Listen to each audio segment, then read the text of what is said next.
رسول اللہ یا سیدی یا حبیب اللہ یا سیدی یا رسول اللہ یا سیدی یا حبیب اللہ یا سیدی۔ الحمدللہ رب العالمین والصلاة والسلام علی خاتم النبیین، اما بعد فاعوذ باللہ من الشیطان الرجیم، بسم اللہ الرحمن الرحیم۔ الصلاة والسلام علیک یا رسول اللہ وعلی آلک واصحابک یا حبیب اللہ۔ الصلاة والسلام علیک یا نبی اللہ وعلی آلک واصحابک یا نور اللہ۔ مدنی چینل کے ناظرین، آپ دیکھ رہے ہیں پروگرام یا نبی سلام علیکہ، درود و سلام کے گجروں کے ساتھ، درود و سلام کے اشعار اور اس کی وضاحت کے ساتھ یہ پروگرام لے کر ہر جمعہ کو حاضر ہوتے ہیں۔ آئیے درود پاک کی فضیلت کو شامل پروگرام کرتے ہیں۔ نبی رحمت، شفیع امت، تاجدار رسالت، سراپا جود و سخاوت، شمع بزم ہدایت، مصطفیٰ جان رحمت صلی اللہ تعالی علیہ وآلہ وسلم کا فرمان عالی شان ہے، جس نے مجھ پر صبح و شام 10 بار درود پاک پڑھا، اسے قیامت کے دن میری شفاعت ملے گی۔ صلو علی الحبیب صلی اللہ علی محمد صلی اللہ علیہ وسلم۔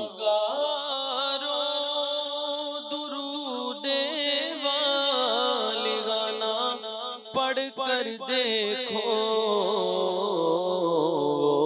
اپنے امتی کا نغمہ کردار سنتے گئے، وہ اپنے امتی کا نغمہ کردار سنتے گئے، جہاں بھی گو وہیں سے دو صدا سرکار سنتے گئے، سر آئی نہ سنتے گئے، پس دیوار سنتے گئے۔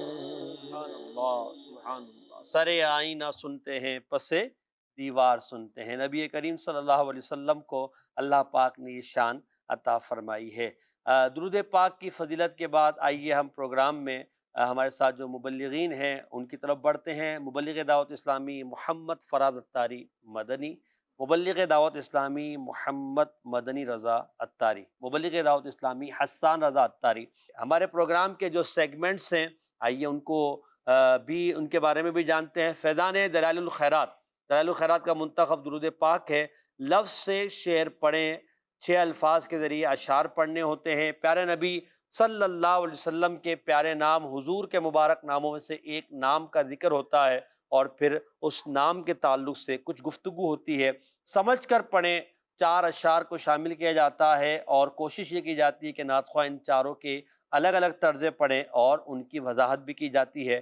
گلدستہ درود و سلام یہ آخری سیگمنٹ ہے، اور اس میں کھڑے ہو کر ہم ادب کے ساتھ نبی پاک صلی اللہ علیہ وسلم کی بارگاہ میں درود و سلام کا نذرانہ پیش کرتے ہیں۔ آپ ہمارے اس پروگرام میں اول تا آخر شامل رہیں، انشاءاللہ عز و جل آپ بہت کچھ سیکھیں گے، اور درود پاک بار بار پڑھنے کا آپ کو موقع بھی ملے گا۔ ایک بار پھر درود پاک پڑھیے، اللہم صلی علی سیدنا و مولانا محمد وبارک وسلم، صلاۃ و سلام علیک یا رسول اللہ۔ تو سیگمنٹس کی طرف بڑھتے ہیں۔ پہلا سیگمنٹ ہے فیضان دلائل الخیرات۔ سیدی یا حبیب اللہ یا سیدی۔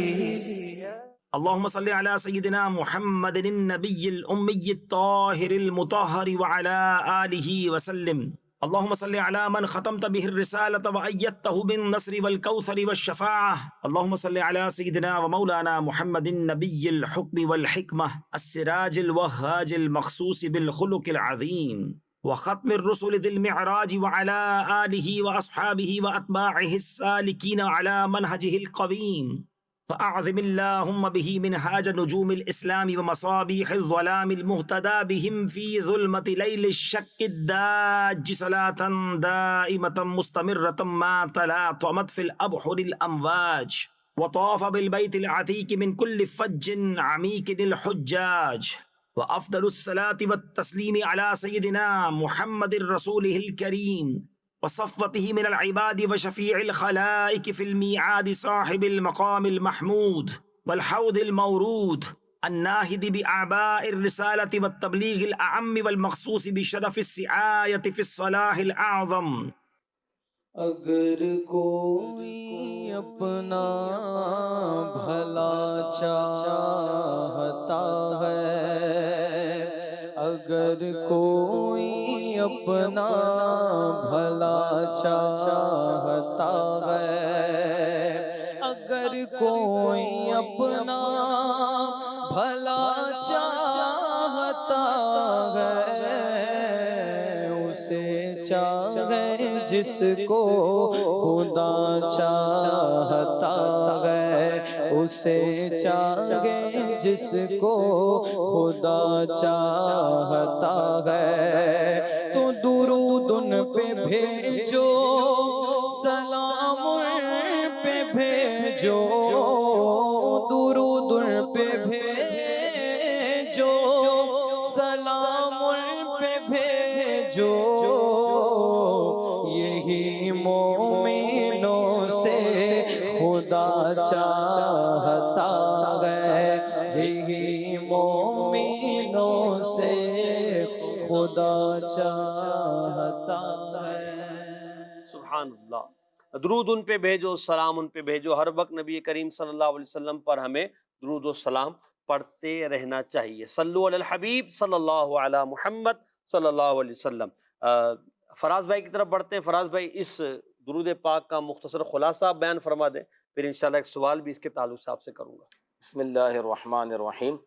آج جو منتخب درود پاک بیان کیا گیا ہے، اس میں نبی کریم صلی اللہ علیہ وسلم کی بڑی خوبصورت صفات کو بیان کیا ہے، اور جہاں سے اس کی ابتدا ہوئی ہے میں تھوڑا سا اس پر بیان کرتا ہوں کہ نبی کریم صلی اللہ علیہ وسلم کا جو وصف پہلا بیان کیا وہ الامی۔ اچھا، الامی سے پہلے لفظ نبی بھی ہے۔ امی کا معنی ویسے کیا ہوتا ہے؟ بے پڑھے، یعنی باقاعدہ کوئی استاد نہیں ہے، بلکہ اللہ تبارک و تعالیٰ نے حضور علیہ الصلوۃ والسلام کو ہر بات سکھائی اور بیان فرمائی، اور اس سے پہلے نبی۔ اب ان دونوں کا تعلق اگر دیکھیں تو نبی کا معنی ہوتا ہے غیب کی خبریں دینے والا، اور امی کا معنی ہے بے پڑھے۔ تو اس کا بالکل سیدھا سیدھا معنی اگر کوئی سمجھدار ہوگا نا، وہ سمجھ جائے گا کہ بغیر پڑھے غیب کی خبریں دینے والے۔ اس کا مطلب یہ ہے کہ اللہ تبارک و تعالیٰ نے جو بات بیان فرمائی حضور علیہ الصلوۃ والسلام نے امت کو بتا دی۔ اب معاذ اللہ جو اس کا ترجمہ ان پڑھ کرتے ہیں تو ان کو اگر میں کہوں نا بیسک گرامر بھی نہیں آتی تو یہ غلط نہیں ہوگا، کیونکہ نبی کا آپ ڈکشنری میں معنی اٹھا کر دیکھیں، پرانی لغات کے اندر یہ معنی موجود ہے کہ نبی کا معنی ہوتا ہے غیب کی خبریں دینے والا۔ تو معاذ اللہ ثم معاذ اللہ جو ان پڑھ ہوتا ہے تو کیا وہ غیب کی خبریں دے سکتا ہے؟ وہ نبی ہو سکتا ہے؟ تو نبی وہی ہوگا جو غیب کی خبریں دے گا، اور پھر اللہ تبارک و تعالیٰ اس کو جب سکھاتا ہے، اور یہ حضور علیہ الصلوۃ والسلام ہی کی صفت ہے نبی امی ہونا، کہ اللہ تبارک و تعالیٰ نے حضور علیہ الصلوۃ والسلام کو خاص طور پر ہر چیز سکھائی ہے۔ اسی طرح حضور علیہ الصلوۃ والسلام کا اپنا بڑا پیارا وصف الطاہر۔ حضور علیہ الصلوۃ والسلام پاکیزہ اور نفاست پسند تھے اور نفیس تھے، اور ایسے حسن و جمال والے تھے کہ جو حضور علیہ الصلوۃ والسلام کا جمال دیکھتا تھا اس میں گم ہو جایا کرتا تھا۔ اور پھر المطاہر بھی ہیں، یعنی ایک تو خود پاکیزہ ہیں اور دوسروں کو پاکیزہ کرنے والے۔ اور یہ مطاہر کی اگر تفصیل بیان کی جائے تو پھر پورا بیان ہی ہو سکتا ہے کہ حضور علیہ الصلوۃ والسلام نے کئی لوگوں کو کفر کی گندگیوں سے نکال کر پاکیزہ کر دیا، صحابیت کے مرتبے پر فائز کر دیا، کسی کو گمراہی سے نکال کر اسلام کے دامن سے وابستہ کر دیا۔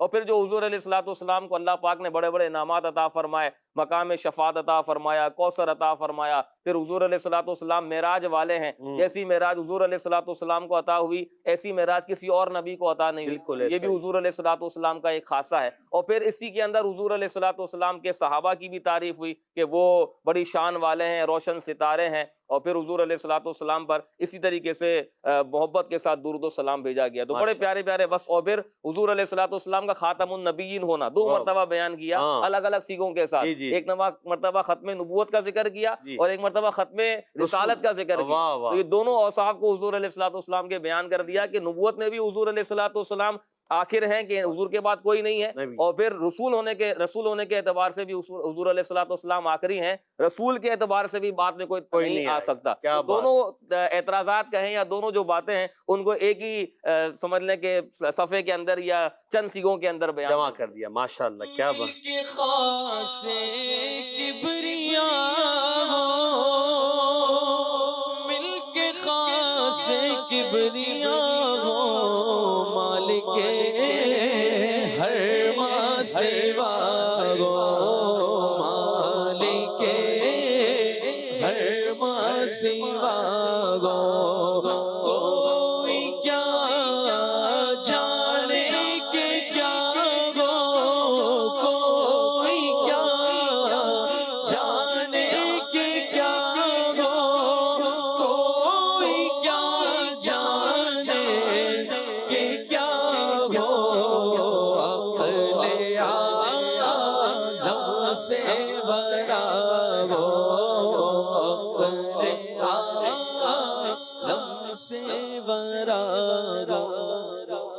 اچھا یہاں ایک بات کو وضاحت کیجیے، جیسے سیغوں کے ساتھ یہ بھی ذکر کیا گیا وَأَتْبَاعِهِ السَّالِكِينَ عَلَى مَنْهَجِهِ الْقَوِيمِ، نبی پاک صلی اللہ علیہ وسلم کی اور آپ کے صحابہ کی اتباع کرنے والے سیدھے راستے کے ساتھ، وہ جو پیروی کرنے والے ہیں وہ کون لوگ ہیں، یا سیدھے راستے سے کیا مراد؟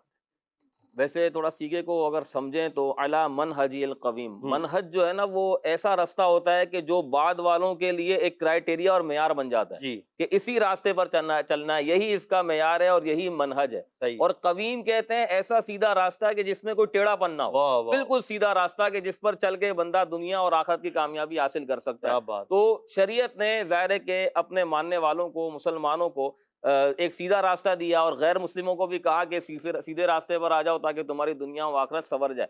تو اب اس سیدھے راستے پر عمل کر کے کس نے دکھایا؟ صحابہ کرام نے۔ صحابہ کرام علیہم الرضوان نے اپنی زندگیوں کے ذریعے سے بتایا کہ حضور علیہ الصلوۃ والسلام کی تعلیمات کیا تھیں، اور حضور علیہ الصلوۃ والسلام کی سنت کو فالو کرنا ہے تو کس طریقے سے کرنا ہے، کیا اس کا منہج ہے اور کیا وہ سیدھا راستہ ہے۔ اور پھر تابعین، تبع تابعین، اہل بیت اطہار، ان سب نے حضور علیہ الصلوۃ والسلام کے سیدھے راستے پر چل کر دکھایا۔ اب سیدھے راستے سے کیا مراد ہے؟ سیدھا راستہ جس طرح میں نے کہا نا کہ ایسا راستہ جس میں ٹیڑھا پن نہ ہو، اس کو آپ یوں سمجھیں کہ دو لفظ استعمال ہوتے ہیں، افراط اور تفریط، یعنی نہ حد سے بڑھنا ہے نہ اس میں کمی کرنی ہے۔ صحیح، جو شریعت نے اصول بیان کیے ہیں، جو شریعت نے طریقہ بیان کیا ہے، اسی حد کے اندر رہ کر حضور علیہ الصلوۃ والسلام کی اتباع کرنا، یہ منہج قویم پر چلنا ہے۔ ٹھیک ہے۔ تو اب صحابہ کرام علیہم الرضوان نے اپنے زندگیوں کے ذریعے، اپنے اقوال کے ذریعے سے بہترین اصول بیان کر دیے، حضور علیہ الصلوۃ والسلام کی روایات ہم تک پہنچائیں، اور جو اہل سنت کا جو سیدھا راستہ ہے، اہل سنت و جماعت کا جو سیدھا راستہ ہے، وہ انہوں نے بتا دیا۔ جس طرح سابقہ ادیان کے اندر، یعنی عیسائیت کے اندر یا یہودیت کے اندر جو افراط و تفریط تھا، اس سے بھی پاک جو ہمارا دین ہے، بالکل ایک درمیانہ راستہ ہے، اس پر عمل کر کے جو ہے وہ بیان کر دیا کہ یہ اس میں ایسی سختی بھی نہیں ہے کہ جس میں شدت پسندی ہو، جس میں تعصب پسندی ہو، یعنی اتنا سہل انداز میں آپ دین کو لے کر چل سکتے ہیں، دین پر عمل کر سکتے ہیں کہ آپ کو اس میں روحانیت نصیب ہوگی، آپ کو سکون اور اطمینان نصیب ہوگا۔ بعض لوگ جب دین کی بات ہوتی ہے تو سمجھتے ہیں بڑی کوئی شدت پسندی والی بات کر دی، پتہ نہیں کون سی انہوں نے جو ہے وہ دقیانوسی باتیں شروع کر دی، معاذ اللہ۔ اگر آپ غور کریں نا تو دنیا کی بھلائی، آج جو بڑے بڑے موٹیویشنل اسپیکر جو اصول اور ضوابط بتا رہے ہوتے ہیں، وہ قرآن و حدیث کے ہی اصول ہیں، جس کو انگلش میں بیان کر کے وہ لوگوں کو اپنے پیچھے چلا لیتے ہیں، چند خارجی مثالیں دے کے خارجی مثالیں دے کر سمجھاتے ہیں۔ لیکن اگر آپ قرآن و حدیث میں حقیقی طور پر غور کریں نا تو آپ کو ایسی موٹیویشن ملے گی کہ جو موٹیویشن کہیں بھی آپ کو نہیں ملتی۔ میں ایک چھوٹی سی مثال دیتا ہوں، لوگ جو ہے وہ وقت کی پابندی کی بات کرتے ہیں، وقت کی پابندی کیسے کرنی ہے۔ آپ مجھے بتائیں، نماز روزے سے بڑھ کر ہمیں کوئی چیز وقت کی پابندی سکھاتی ہے؟ کتنی پرفیکشن ہے، بالکل، کہ ایک سیکنڈ بھی اوپر نیچے کیا تو حکم آگے پیچھے ہو سکتا ہے، بدل سکتا ہے، وہ حکم پورا ہی نہ ہوا، پورا ہی نہ ہوا، وہ بدل سکتا ہے، اس میں خرابی آ سکتی ہے۔ تو قرآن و حدیث نے جو ہمیں اصول بتایا، صحابہ کی زندگیوں کے ذریعے سے جو ہمیں اصول بیان کیے گئے، تو اسی پر ہمیں چلنا چاہیے۔ اور ایک اور اہم ترین بات یہ کہ قرآن و حدیث نے اصول اور ضوابط بیان کیے، ہر چیز کو بعین ہی قرآن نے بیان نہیں کیا، قرآن نے اصول بیان کر دیے، ورنہ ہمارے علماء فرماتے ہیں کہ پھر قرآن کی 30 جلدیں بھی کم ہو جاتی۔ قرآن کے جو اصول ہیں، ان اصول کو مد نظر رکھتے ہوئے ہم دیکھیں گے کہ یہ کام اس اصول کے تحت آتا ہے یا نہیں آتا ہے، اور یہ کام ہمارے بزرگ کر چکے ہیں، ہمیں نہیں کرنا، ہمیں نہیں کرنا، یہ ہمیں تحقیق کرنے کی ضرورت نہیں ہے، علماء نے بتا دیا۔ اگر آپ آج سے 700-800 سال پیچھے چلے جائیں، 500 سال پیچھے چلے جائیں، جن علماء نے، عرب کے علماء نے، بڑے بڑے علماء نے اس پر کام کیا، پوری کتابیں لکھ کر امت کو دے دی کہ یہ سیدھا راستہ ہے، اسی پر چلو گے تو نجات پا جاؤ سبحان گے۔ اللہ۔ تو ہمیں چاہیے کہ ہم آگے پیچھے نہ ہوں اور اہل سنت و جماعت کے جو علماء ہیں انہی کے پیچھے چلتے رہیں۔ اعلیٰ حضرت نے جو ہمیں راستہ دیا ہے، جو ہمیں سمجھایا ہے، اسی پر چلتے رہیں، اور پھر اعلیٰ حضرت کی تعلیمات کو جو امیر اہل سنت نے آسان اور سہل کر کے ہمیں بیان کیا، بلکہ پلا دیا ہے، کیا اسی بات، پر چلتے رہیں گے تو انشاءاللہ دنیا و آخرت کی نجات مل جائے گی۔ انشاءاللہ عز و جل۔ مدنی چینل کے ناظرین، درود پاک کا یہ جو ہمارا سیگمنٹ تھا فیضان دلائل الخیرات والا، الحمدللہ مکمل ہوا۔ اب شروع کرتے ہیں ہم اپنا اگلا سیگمنٹ، جس میں ہمارے نعت خواہ اسلام روستم پر تشریف لائیں گے۔ سیگمنٹ کا نام ہے لفظ سے شعر پڑھیں۔ سیدی یا حبیب اللہ یا سیدی۔ جی، لفظ سے شعر پڑھیں سیگمنٹ میں 6 الفاظ دکھائے جائیں گے، اس پر گرین کلر راؤنڈ کرے گا ہمارے نعت خواہ اسلام بھائی۔ جب مائک پر مدینہ کہیں گے، جہاں جا کر وہ رنگ رکے گا کلر، اسی لفظ سے ان کو شعر پڑھنا ہوگا، اور وہ شعر یا تو درود و سلام کے اشعار میں سے ہو، یا اس شعر میں لفظ درود یا لفظ سلام یا صلات یا سلامی، اس طرح کا جو درود کا ہم معنی ہو، سلام کا ہم معنی، وہ لفظ آتا ہو۔ جی دکھائیے گا الفاظ۔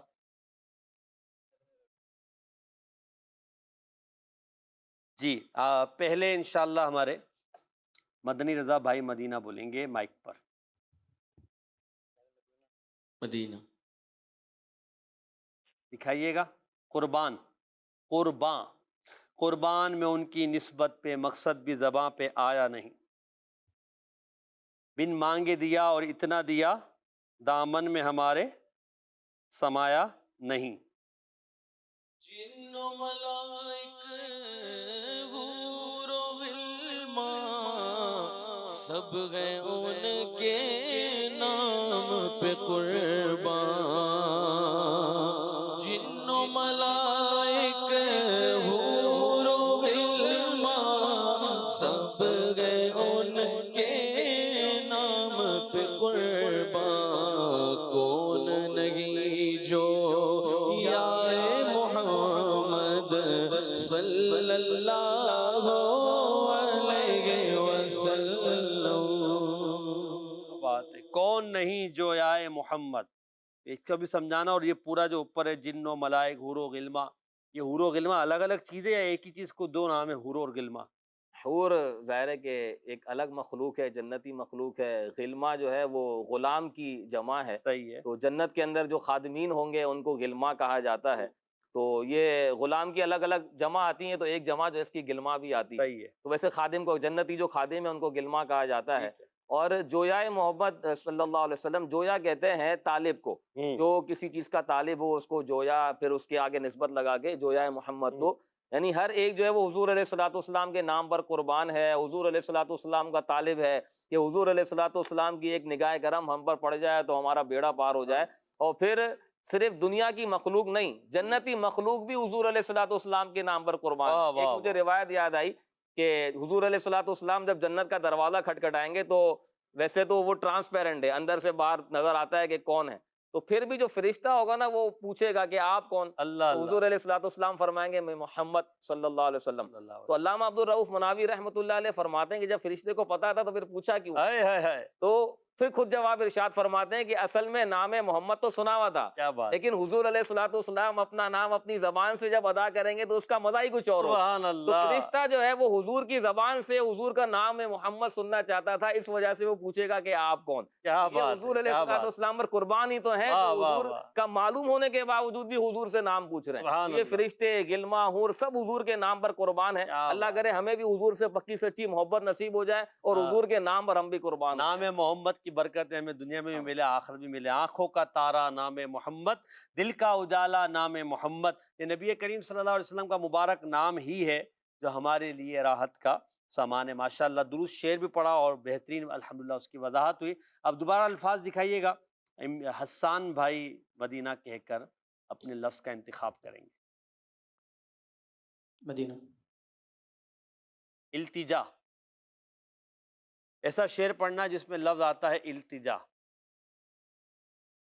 بانی محفل کی آقا التجا مقبول فرما، بانی محفل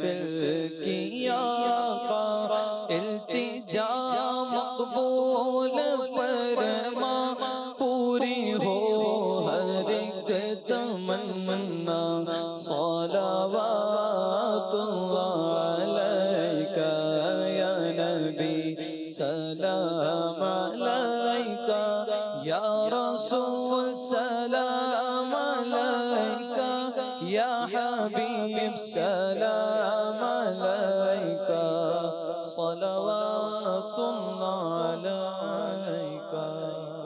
سبحان اللہ۔ بانی ویسے کہتے ہیں بنانے والے کو، تو بانی ہے محفل بنانے والا، محفل کا تو محتمم ہوتا ہے، اہتمام کرنے والا، منتظم ہوتا ہے، منصرم ہوتا ہے۔ یہ جو کہہ رہے ہیں مطلب یہی ہے یا کچھ اور ہے؟ ہاں میں جو اس شعر سے سمجھاؤں تو میں تو یہی کہوں گا کہ جتنے بھی محفلوں کا انعقاد کرنے والے ہوتے ہیں وہ بھی، اور جو شریک ہونے والے ہوتے ہیں وہ بھی اس شعر سے سمجھ لیں کہ جب محفل میں شرکت کرنی ہے تو پھر کیا نیتیں اور کیا التجائیں ہونی چاہیے۔ یعنی شرکت اس لیے ہو کہ بس حضور کی نگاہ کرم ہو جائے، نہ مال کی ہوس، نہ منصب کا کوئی پرواہ، نہ کوئی عزت و شہرت کی طلب۔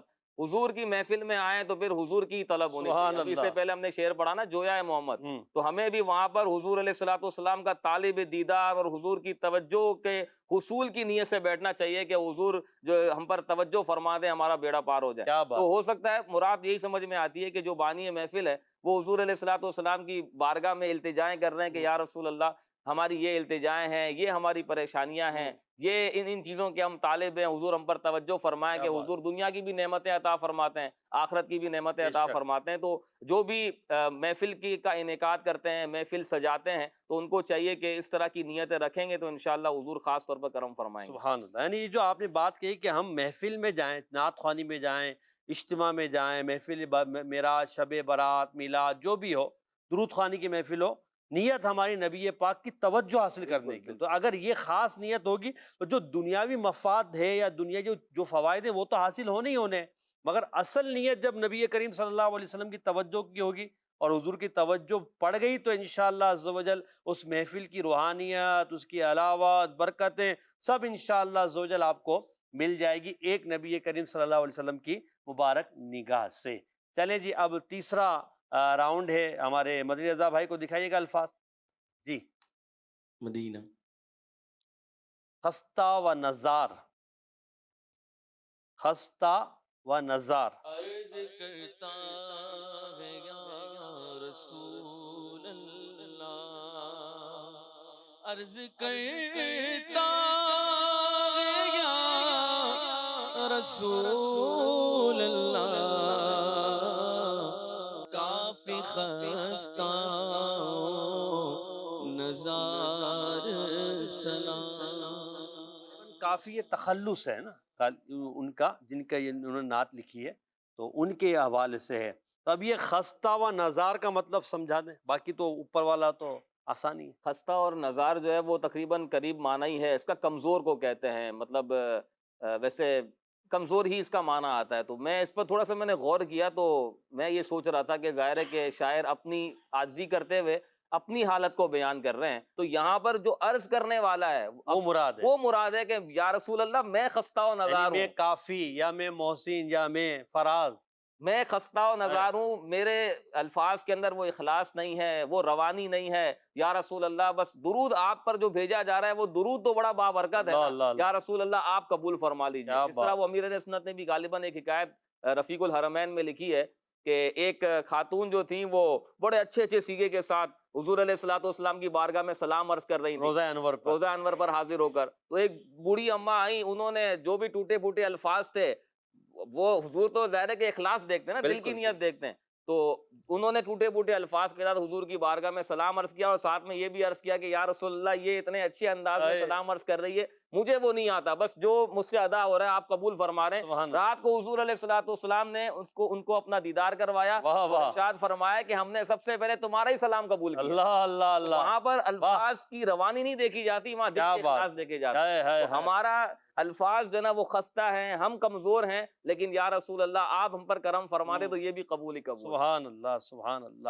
نبی کریم صلی اللہ علیہ وسلم کی بارگاہ میں دل دیکھے جاتے ہیں، ظاہری حالت تو اپنی جگہ ہے، دل سنبھال کے رسول پاک صلی اللہ علیہ وسلم کی بارگاہ میں جانا چاہیے۔ اسی طرح محافل میں بھی دل سنبھال کے جائے، جب ہم جا رہے ہیں حضور کی توجہ لینے کے لیے تو دل ہمارا سنبھلا ہونا چاہیے کہ ہم کیا بول رہے ہیں، کیا سوچ رہے ہیں، کن ارادوں کن نیتوں کے ساتھ آئے ہیں. اچھے ارادے اچھی نیتیں ہوں گی انشاءاللہ بے شک پوری بھی ہوں گی اور اس کی برکتیں بھی ہمیں نصیب ہوگی. حسان بھائی کی باری ہے، دکھائیے گا الفاظ. مدینہ. بار بار مدینہ ایک ہی بار بولنا آپ نے، لفظ بار بار. جی. ہم کو پڑھنا خدا نصیب کرے، ہم کو پڑھنا خدا نصیب کرے، بدم بار بار درود. سبحان اللہ. اچھا یہ بہت سارے اشعار میں ہوتا ہے کہ بار بار پڑھیں تو کروڑ بار پڑھیں تو ہزار بار پڑھیں تو زندگی بھر پڑھیں. تو یہاں مطلب یہ کہ اتنی تعداد ہی مراد ہوتی ہے، مطلب یہ کہ پڑھتے رہیں، کیا مراد ہوتا ہے؟ ویسے اشعار میں جہاں پر کوئی مقدار متعین نہیں ہوتی، جہاں پر محاورتاً استعمال ہوتا ہے بار بار یا چار سلام یا اس طرح کے الفاظ، تو وہاں پر تو کثرت مراد ہوتی ہے کہ ہمیں کثرت سے درود پڑھنا نصیب ہو جائے. لیکن جن اشعار کے اندر لاکھوں یا کروڑوں درود کا ذکر موجود ہے تو وہاں پر ہمارے جید علماء نے یہ فرمایا ہے کہ اگر دل سے وہ اسی نیت سے پڑھے گا تو اس کو اتنے ہی درود بھیجنے کا ثواب بھی حاصل سبحان ہوگا. اللہ. واہ تو واہ. یہ نیت کے اوپر ڈیپینڈ کرتا ہے. ہم تو پڑھ کے گزر جاتے ہیں، لیکن اگر ہم اس میں ذکر غور کریں کہ 1000 کا ذکر ہے، لاکھ کا ذکر ہے، تو ایک ہی مرتبہ میں انشاءاللہ اتنے درود بھیجنے کا ثواب بھی حاصل ہوگا. کتنا آسان ہے. نہیں پھر بھی ہم توجہ نہیں کرتے. یہاں بھی بات وہی توجہ والی آ گئی. یہاں تو عرض کی جا رہی ہے نا کہ اللہ ہمیں نصیب کر دے. میں یہ غور کر رہا تھا کہ دیکھیں درود کے فضائل تو بیان ہوتے رہتے ہیں، لیکن پڑھنا ہر کسی کو نصیب نہیں ہوتا. صحیح بات. پڑھے گا وہی جس پر اللہ کا خاص کرم ہوگا. تو اپنی عادت بنانی چاہیے کثرت سے درود پاک پڑھیں، تو انشاءاللہ یہ بھی حضور کی توجہ حاصل کرنے کا ایک ذریعہ ہے. آپ نے مائک اٹھایا تھا، کوئی شعر پڑھنا چاہ رہے تھے. ہاں پڑھیں، کثرت پہ پڑھیں آپ. صلی اللہ علیہ محمد. کریم ایسا ملا کہ جس کے کھلے ہاتھ بھرے خزانے. کریم ایسا ملا کہ جس کے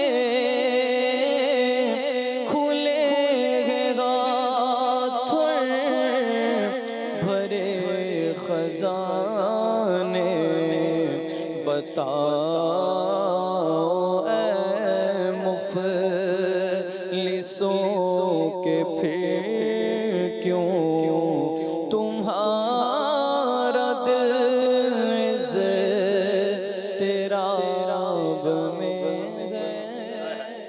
جب اتنے کرم فرمانے والے آقا ہیں تو پھر تھوڑا سمجھ کے کیوں یعنی جتنا الفاظ آ رہے ہیں کروڑ کے لاکھ کے، وہ اسی کی نیت کے ساتھ پڑھیں اور توجہ حضور کے لیے، انشاءاللہ اتنا ثواب بھی ملے گا اور ایسا ہی کرم بھی ہم پہ انشاءاللہ عز و جل ہوگا. مدنی رضا بھائی آپ کے لیے الفاظ دکھائے دے رہے، 2 رہ گئے. آپ نے مدینہ کہنا، اس کے بعد آخری لفظ رہ جائے گا. 4 اور شیخین. مدینہ. 4. وہ سلامت رہا قیامت میں، وہ سلامت رہا قیامت میں. پڑھ لیے جس نے دل سے 4 سلام، پڑھ لیے جس نے دل سے 4 سلام. 4 سلام پہ تو آپ نے کوئی وضاحت کر دی. یہ دل سے بعض اوقات ہوتا نا، کسی کو کہتے ہیں دیکھو آپ پڑھ رہے ہو، آپ کی زبان تو ہل رہی ہے، میں دل سے پڑھ رہا ہوں، میرے دل میں. تو یہاں یہ والا دل سے پڑھنا مراد ہے یا توجہ کے ساتھ پڑھنا مراد ہے؟ ظاہر ہے یہاں پر یہ بھی محاورتاً ہی استعمال ہوا ہے کہ دل سے پڑھنے سے مراد توجہ کے ساتھ پڑھنا، کہ دل بھی حاضر ہو اور زبان بھی اس کا ساتھ دے. صحیح. یہ نہیں کہ دل کسی اور طرف ہے اور زبان پڑھے جا رہی ہے. بعض اوقات لوگ تو میں نے ایسے بھی دیکھے ہیں بات کر رہے ہوتے ہیں، تسبیح بھی ہل رہی ہوتی ہے. تو بہرحال بات کرتے کرتے تسبیح لانے کا پھر کیا مقصد ہے؟ تو درود پاک جب بندہ پڑھے نا اہتمام کے ساتھ پڑھے. جب دیکھیں کسی کے ساتھ ہم کسی بڑے کی بارگاہ میں حاضر ہوتے ہیں تو کوشش کرتے ہیں کہ اپنی بات اس کو جب سنائیں تو توجہ بھی ہو، پھر ان کی بات توجہ کے ساتھ سنیں. تو یہاں سارا معاملہ جو ہے نا توجہ کا ہی ہے. اور اگر میں حقیقت کہوں تو زبان تو سمجھ لیں کہ ایک معاون اور مددگار ہے. اصل تو دل کی حاضری ہی ضروری ہے نا. حضور قلب سے پڑھے گا، صرف توجہ بھی حضور کی طرف ہونا، یعنی استغراق ہو، زبان سے کچھ بھی نہ پڑے. اگر توجہ بھی حضور کی طرف ہے تو حضور تو دل کے حالات بھی جانتے ہیں، حضور تو توجہ فرما دیں گے. تو اصل ہے ہی دل کے ساتھ پڑھنا کہ توجہ اگر ہوگی تو انشاءاللہ زبان جب اس کے ساتھ مل جائے گی، حضور کی بارگاہ میں سلام پہنچے گا، حضور کی انشاءاللہ نوازشات ہو جائیں گی. یہاں جیسے آپ نے ایک بات فرمائی، ایک اور وضاحت، جیسے آپ نے کہا اصل تو دل ہی ہے، دل ہی کے ساتھ. تو اب وہ جو دل سے پڑھتے ہیں صرف اور زبان سے نہیں پڑھتے، تو یہ پڑھنا قبول کیا؟ قرآن پاک کی تلاوت زبان بند کر کے یوں پڑھ رہے ہیں، تو یہ مراد ہو سکتی ہے؟ نہیں. دیکھیں پڑھنا تو اسی وقت کہلائے گا جب بندہ زبان سے پڑھے گا، اور ثواب اور فضیلت بھی اسی وقت ملے گی جب بندہ زبان سے ادا. غور کرنا کہلائے. لیکن یہاں دیکھیں ہو سکتا ہے کہ جو زبان سے پڑھ رہا ہے اس کی وہ توجہ نہ ہو، حضور کی وہ توجہ اس بندے پر نہ ہو، دل سے توجہ کرنے والے کی ہو جائے. یہاں سارے معاملہ دل کے چلتے ہیں. یہاں پر زبان تو میں نے کہا نا معاون مددگار ہے.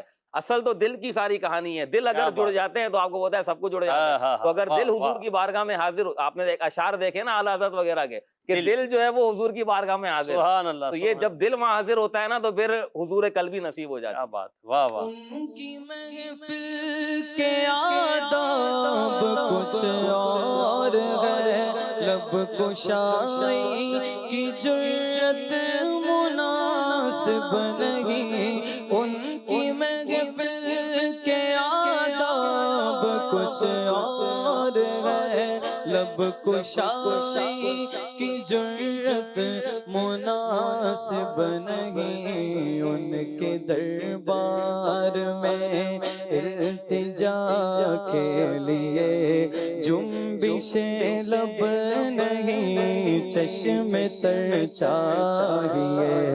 ان کے دربار میں التجا کے لیے جنبش لب نہیں، چشم تر چاہیے. شعر ہے نا، اے خدا کے بندوں کوئی میرے دل کو ڈھونڈو. اگر وہ بھی پڑھ دیں تو انشاءاللہ یہ سبحان اللہ اگر یاد ہو تو. ارے خدا کے بندوں کوئی میرے دل کو ڈھونڈو. ارے اے خدا کے بندوں کوئی میرے دل کو ڈھونڈو، کوئی میرے دل کو ڈھونڈو. میرے پاس تھا ابھی تو، میرے پاس تھا ابھی تو، ابھی کیا ہوا خدایا، نہ کوئی گیا نہ آیا، نہ کوئی گیا نہ آیا، نہ کوئی گیا نہ آیا، نہ کوئی گیا نہ آیا. ہمیں رضا تیرے دل کا پتہ چلا، بمشکل کا پتہ چلا، بمشکل. ہمیں رضا تیرے دل کا پتہ چلا، بمشکل در روضہ کے مقابل، در روضہ کے مقابل وہ ہمیں نظر تو آیا. یہ نہ پوچھ کیسا پایا، یہ نہ پوچھ کیسا پایا، یہ نہ پوچھ کیسا پایا، یہ نہ پوچھ کیسا پایا.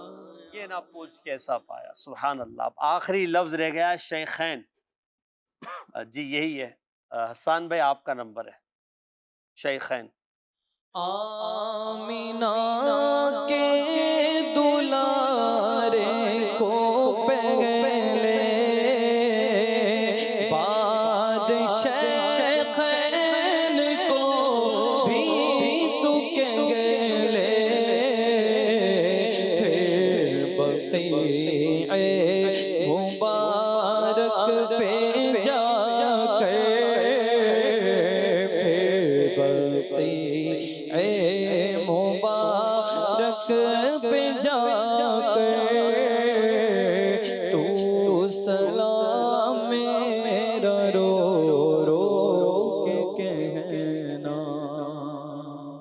یہاں صرف اتنی وضاحت کرتے ہیں شیخین سے جب مراد لیا جائے مطلقاً تو کون مراد ہوتے ہیں؟ مطلقاً جب شیخین کہا جاتا ہے تو یہاں پر ابو بکر صدیق رضی اللہ تعالیٰ عنہ اور عمر فاروق اعظم رضی اللہ تعالیٰ عنہ ہی مراد ہوتے ہیں. ٹھیک ہے. اور حضور کی بارگاہ میں جب حاضری ہو تو جو سلام کرنے کا طریقہ ہے ان کو چند دو مصروں کے اندر بیان کر دیا کہ پہلے حضور کی بارگاہ میں حاضری دے کر سلام عرض کریں گے، پھر ابو بکر صدیق رضی اللہ تعالیٰ عنہ، پھر عمر فاروق اعظم، پھر دوبارہ لوٹ کر شیخین کو یعنی ابو بکر صدیق اور عمر فاروق اعظم رضی اللہ تعالیٰ عنہما کو ساتھ سلام پیش کرنا ہے، اور پھر وہاں سے بقیع پاک جا کر ان بقیع والوں کو سلام. سبحان اللہ سبحان اللہ. ہم سب کو مدینے جانا نصیب کرے. اور جو طریقہ کار سلام کا عرض کیا گیا کتابوں میں لکھا گیا، اسی طرح نبی پاک کی بارگاہ میں حضرات ابو بکر صدیق و حضرت عمر رضی اللہ عنہ اور پھر اہل بقی کی بارگاہ میں سلام عرض کرنے کی ہمیں توفیق عطا فرمائے. آمین بجاہ خاتم النبیین صلی اللہ علیہ وسلم. ہمارے سیگمنٹ الحمدللہ مکمل ہوا. اگلے سیگمنٹ کی طرف بڑھیں گے.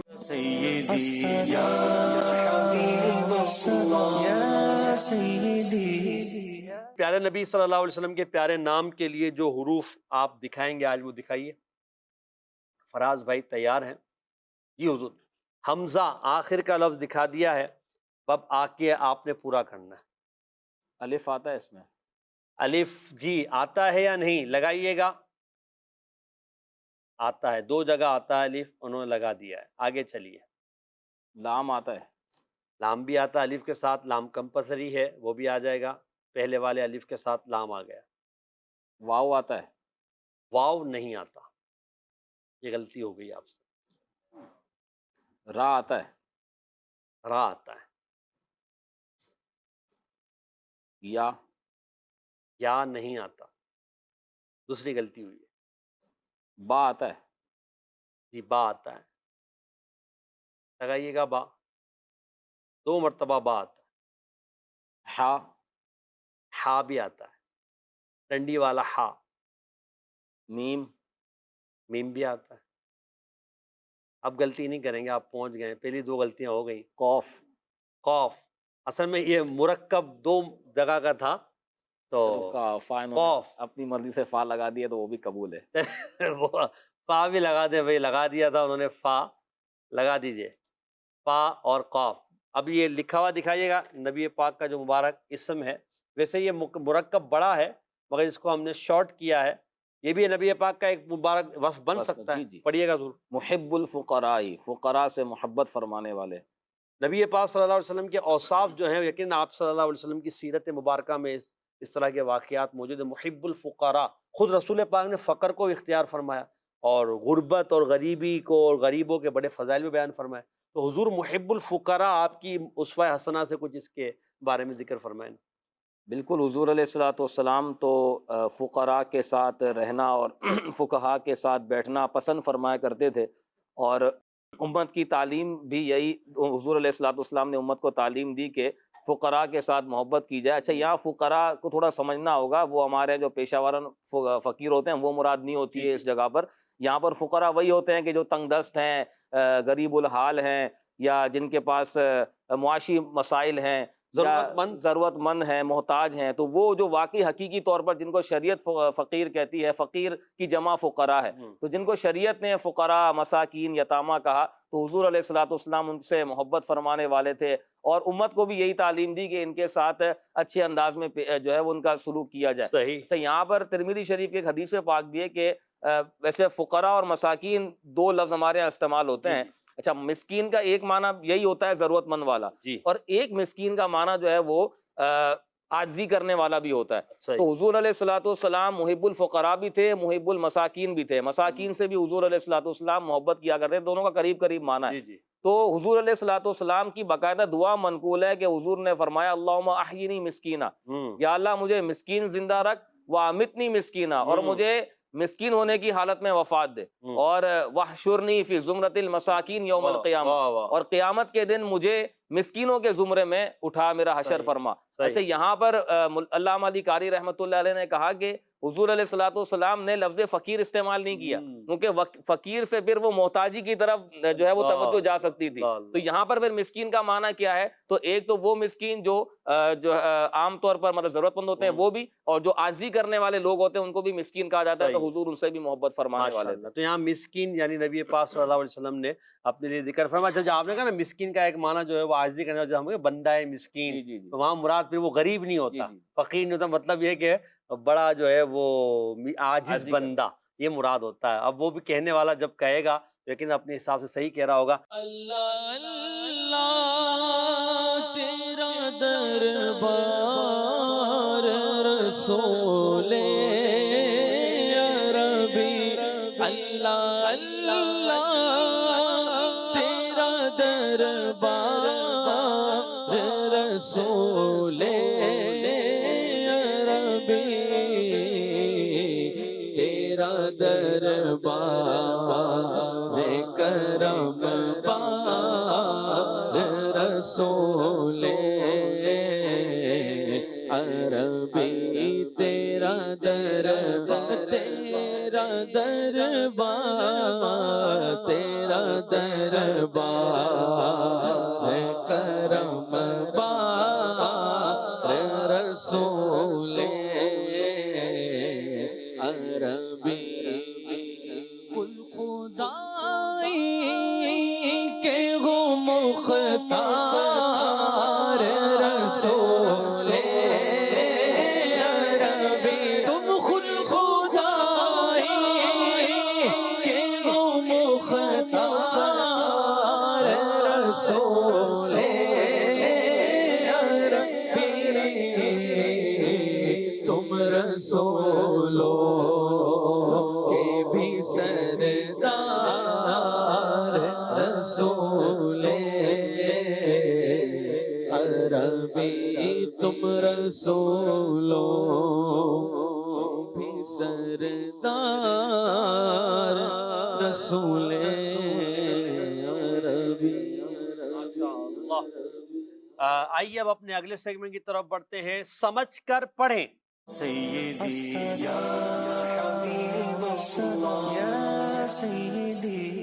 سمجھ کر پڑھیں، اس سیگمنٹ میں ہمارے پاس 4 اشعار ہوتے ہیں، 4 نمبرز ہیں۔ ان 4 نمبرز میں سے جو نمبر ہمارے ناظر ہمارے نعت خواہ اسلام بھی کہیں گے، مائک پر وہ نمبر کھلے گا، اس شعر کی پہلے وضاحت ہوگی اور اس کے بعد انشاءاللہ نعت خواہ اسلام بھی اس شعر کو پڑھیں گے، مگر الگ الگ طرزوں میں۔ پہلے ہمارے مدنی رضا بھائی مائک پہ بولیں 1 2 3 یا 4، آپ بولیں گے تو نمبر آئے گا۔ نمبر 4۔ نمبر 4۔ اچھا، آج ویسے 4 پہلے نہیں بولنا چاہیے تھا آپ کو، کیونکہ 4 میں وہ مقطع آ رہا ہے نا۔ چلیں جی، فراز بھائی مجھ سے خدمت کے قدسی کہیں ہاں رضا، مصطفیٰ جان رحمت پہ لاکھوں سلام۔ سیکوینس تھوڑا سا آؤٹ ہو جائے گا مگر چلیں، اس کو پڑھنے کے بعد پھر دونوں شعروں کی ساتھ وضاحت نہ کر دیں۔ ہاں ایسا کر لیتے ہیں، چلیں پھر اگلا بھی پڑھوا لیتے ہیں نا۔ ایک کام کرتے ہیں، ایک ساتھ ہی پڑھوا لیں گے، پھر نمبر 3 آپ کھلوا لیں تو دونوں کی وضاحت ایک ساتھ، مائک پہ بولیں نا پھر آپ۔ نمبر 3۔ نمبر 3 جی کھولیے گا۔ کاش محشر میں جب ان کی آمد ہو اور بھیجے سب ان کی شوکت پہ لاکھوں سلام۔ ابھی دونوں اشعار کی وضاحت، پھر انشاءاللہ آگے بڑھتے ہیں۔ یہ اعلیٰ حضرت رحمۃ اللہ علیہ کے مشہور زمانہ کلام اور سلام کا یہ آخری 2 اشعار ہیں۔ کاش محشر میں جب ان کی آمد ہو، اور یعنی جب حضور علیہ الصلوۃ والسلام میدان محشر میں تشریف لائیں گے اور حضور علیہ الصلوۃ والسلام انا لہا فرما کر جب شفاعت کا دروازہ کھلوائیں گے، حساب کتاب شروع ہوگا، اور پھر جب میدان محشر سجا ہوگا، مومنین جمع ہوں گے، درود و سلام پڑھنے والے جمع ہوں گے، تو کاش محشر میں جب ان کی آمد ہو اور بھیجے سب ان کی شوکت پہ لاکھوں سلام، یعنی حضور علیہ الصلوۃ والسلام کی شوکت پر لاکھوں سلام بھیجے جا رہے ہوں گے۔ اور حضور صلی اللہ علیہ وسلم کی جو تابانیاں ہیں وہ تو آج روشن ہے ہی ہیں، لیکن قیامت کے دن جو حضور علیہ الصلوۃ والسلام کی عظمت و شان کا ظہور ہوگا وہ اس سے پہلے کبھی بھی نہیں ہوا ہوگا، کہ حضور علیہ الصلوۃ والسلام کو مقام محمود عطا کیا جائے گا، حضور کو شفاعت کبریٰ عطا کیا جائے گا۔ تو اعلیٰ حضرت رحمۃ اللہ علیہ عرض کر رہے ہیں کہ جب محشر کے دن حضور علیہ الصلوۃ والسلام تشریف لائیں گے اور جب سب حضور کی شوکت پر سلام عرض کر رہے ہوں گے تو مجھ سے خدمت کے قدسی کہیں ہاں رضا، کہ کاش وہ قدسی جو ہیں، وہ پاکیزہ فرشتے جو ہیں، وہ مجھ سے کہیں کہ مصطفیٰ جان رحمت پہ لاکھوں سلام، یعنی اے رضا جو دنیا کے اندر جو تم نے حضور کی شان میں سلام لکھا تھا نا، تو آج وہی والا سلام تو بہت سارے ہیں، واہ واہ، لیکن کون سا والا سلام آج پڑھنا ہے؟ مصطفیٰ جان رحمت پہ لاکھوں سلام۔ یہاں ایک بات مجھے یاد آ رہی تھی کہ جب حضور علیہ الصلوۃ والسلام میدان محشر میں تشریف لائیں گے تو کئی فرشتے حضور علیہ الصلوۃ والسلام کے ساتھ موجود ہوں گے، اور یہ وہی فرشتے ہیں جن کے بارے میں حدیث میں آتا ہے کہ 70,000 فرشتے صبح آتے ہیں، حضور کی بارگاہ میں سلام عرض کرتے ہیں، وہ چلے جاتے ہیں، پھر 70,000 فرشتے شام کو آتے ہیں، کروڑوں فرشتے ہوں گے یہ تو، اتنے فرشتے ہیں کہ آپ کاؤنٹ ہی نہیں کر سکتے، وہ انکاؤنٹیبل ہیں، بلکہ ایک فرشتہ جو آ گیا ایک مرتبہ اس کی دوبارہ باری نہیں آئے گی۔ تو وہ جو محشر کے دن جو حضور کی بارگاہ میں سلام حاضر عرض کرنے کے لیے موجود فرشتے ہوں گے نا، تو جب وہ حضور کے ساتھ حاضر ہو کر آ رہے ہوں گے تو کاش وہ والے قدسی مجھ سے کہیں کہ اے رضا وہ سلام مصطفیٰ جان رحمت آج حضور کے سامنے پڑھ کے سنا۔ کیا بات، اور پھر امید ہے کہ اللہ نے چاہا تو اعلیٰ حضرت کے جو مریدین ہیں، محبین ہیں، جو عاشقان اعلیٰ حضرت ہیں، وہ بھی انشاءاللہ مل کر حضور کی بارگاہ میں یہ والا سلام پیش کریں گے۔ واقعی کیا منظر ہوگا، آج جب سلام عرض کرتے ہیں آنکھیں بند کر کے تو کیسی روحانی کیفیت پیدا ہو جاتی ہے، جب قیامت میں حضور کو دیکھ کر پڑھ رہے ہوں گے تو پھر کیا ہی اس کی شان ہوگی۔ تو یہ اعلیٰ حضرت نے یہاں پر وہ التجائیں حضور کی بارگاہ میں پیش کی۔ ماشاءاللہ۔ کاش محشر میں جب ان کی آمد ہو اور بھیجے سب ان کی شوکت پہ لاکھوں سلام، مجھ سے خدمت کے قدسی کہے ہاں رضا، مجھ سے خدمت کے قدسی کہے ہاں رضا، مصطفیٰ جان رحمت پہ لاکھوں سلام، مصطفیٰ جان رحمت پہ لاکھوں سلام۔ بلکہ میں تو یہاں عرض کروں گا جب یہ پڑھا جائے نا دنیا میں بھی، جب جمعے کے بعد محفلوں میں سلام پڑھتے ہیں، جب یہ اشعار ہیں تو ہم یہ تصور کریں کہ یہ اس وقت کے لیے ہمیں تیار کیا جا رہا ہے۔ آج ہم پڑھ رہے ہیں انشاءاللہ اللہ کی عطا سے وہاں بھی پڑھیں گے انشاءاللہ، اور آج جتنا استغراق و محبت کے ساتھ پڑھیں گے انشاءاللہ محشر میں اللہ تبارک و تعالی ہمیں نبی پاک صلی اللہ علیہ وسلم کی توجہ عطا فرمائے گا، اور ہم نبی پاک صلی اللہ علیہ وسلم کو دیکھ کر بے ساختہ ہماری زبان سے نکلے گا مصطفیٰ جان رحمت پہ لاکھوں سلام، شمع بزم ہدایت پہ لاکھوں سلام۔ اللہ کرے ہم سب کے مقدر میں یہ ہو اور ہم اتنے اخلاص کے ساتھ یہ پڑھنے والے بن جائیں کہ محشر میں بھی ہماری زبان پہ یہ جاری ہو جائے، آمین بجاہ خاتم النبیین صلی اللہ علیہ وسلم۔ اب 2 لفظ رہ گئے غالباً 1 اور 2۔ جی مدنی رضا بھائی۔ ایک